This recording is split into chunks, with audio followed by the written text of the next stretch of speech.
يا سلام، ادي اتزهزهت بقى، اتزهزهت الخراب بقى، خلصنا منه. احنا في ايام بقى، احلى ايام.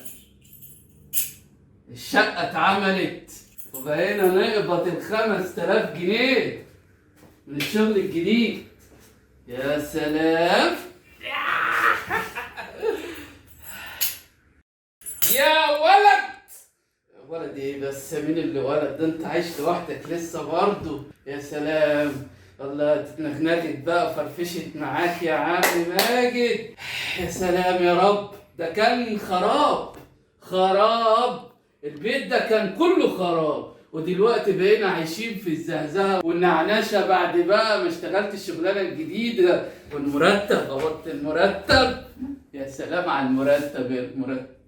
وجبت هدايا بقى، وجبت هدايا وحاجات حلوة وحاجات جميلة.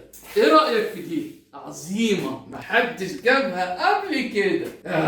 بس انا نفسي افهم ايه دي بيتحط فيها ايه دي، بس مش مشكلة، هي عجبتني وقلت ايه، اجيبها كده وتزهزه معايا وتلعب معايا.